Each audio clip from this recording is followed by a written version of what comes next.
Fala galera, meu nome é Cleverson Modesto, sou hipnoterapeuta, hipnotista e ator. Trabalho também com teatro, produção cultural.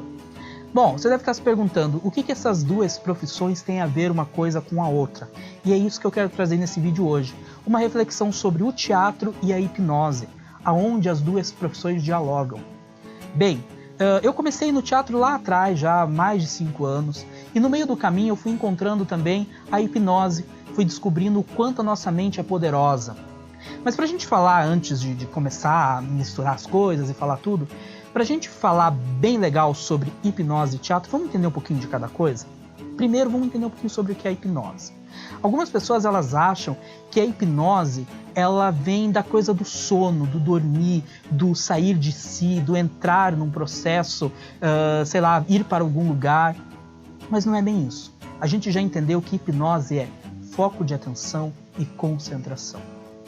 E o teatro? O que é o teatro? O teatro é a nossa arte de atuar, de trazer personagem, de dar vida a uma outra persona. Para isso a gente precisa de uma coisa também. O quê?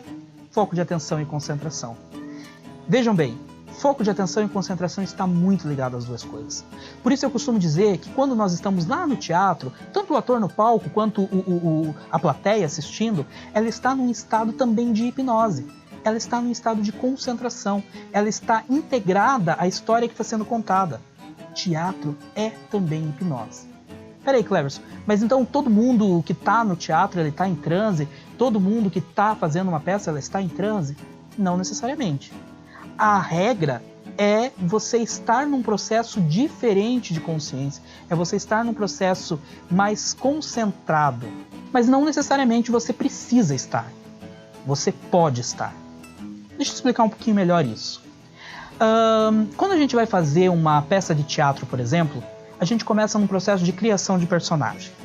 Para criar o personagem, você pode utilizar de inúmeras técnicas e descobrir em você tudo aquilo que você precisa apresentar ao teu público.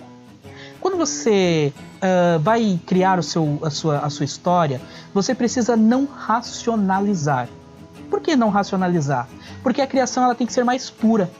A gente precisa sair um pouquinho do julgamento, sair um pouquinho da coisa, da nossa razão mesmo, nos criticando, para apresentar uma arte mais que emane mais do nosso interior.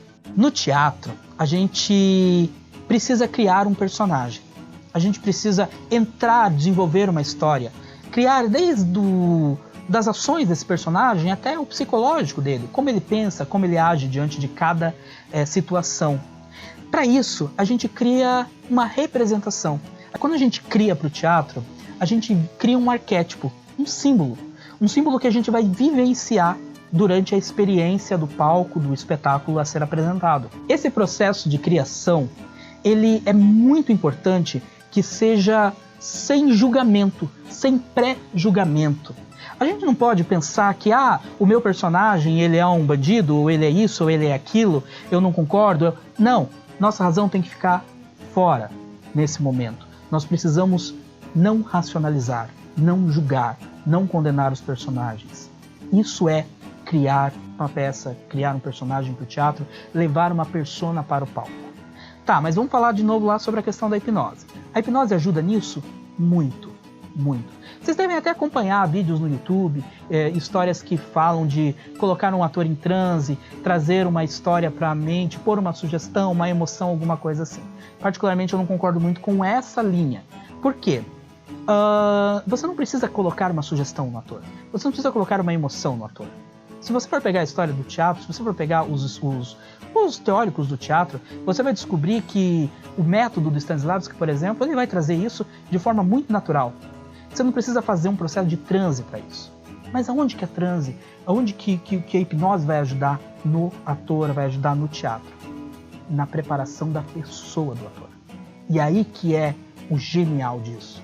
Quando você pega, por exemplo, um estudante de teatro que tem timidez, que tem uma fobia de aranha, por exemplo. No teatro, geralmente, você vai trabalhar com cenários antigos, você vai entrar em espaços que são muito empoeirados e que provavelmente tem aranha. Imagine para uma pessoa que tem fobia, que tem pânico de aranha, que não consegue ver uma aranha na frente dela e for precisar fazer uma peça de teatro. seja ela profissional ou amadora, não importa. Imagina a dificuldade que essa pessoa vai ter de conseguir entrar naquele estado de concentração, de conseguir trazer todo aquele personagem que ela preparou, trazer toda aquele sentimento, aquela emoção que ela pôs pro personagem dela. Como que ela vai trazer isso? De repente aparece uma aranha lá no cenário ou alguma coisa do gênero. Não é interessante. O legal é a gente poder trabalhar com esse ator e tratar essa fobia. Para isso entra a hipnose.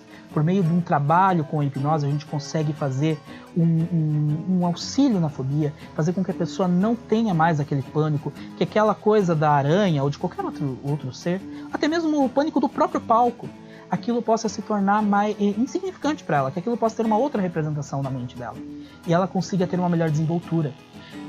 Eu já trabalhei, por exemplo, com alunos que tinham pânico, que tinham ansiedade. E ter uma ansiedade, uma crise de ansiedade 5, 10 minutos antes de entrar em cena, não consigo enfrentar a plateia, não consigo subir no palco, como que a gente vai trabalhar isso? Como que a gente vai resolver isso? Hipnose. Você consegue, por meio da hipnose, trazer um processo de relaxamento, de concentração, ressignificar muitas vezes alguns traumas, algumas coisas que as pessoas têm e dar a ela uma melhor qualidade. Veja bem, gente, a hipnose e o teatro, eles dialogam muito e eles podem se ajudar muito, tanto na preparação do ator enquanto pessoa, para estar ali dispondo a sua arte, quanto também na preparação dele enquanto criador de um personagem, né? Bom, é isso.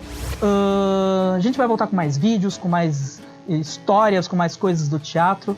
Por favor, sigam a gente, cliquem aí para curtir e até uma próxima, pessoal.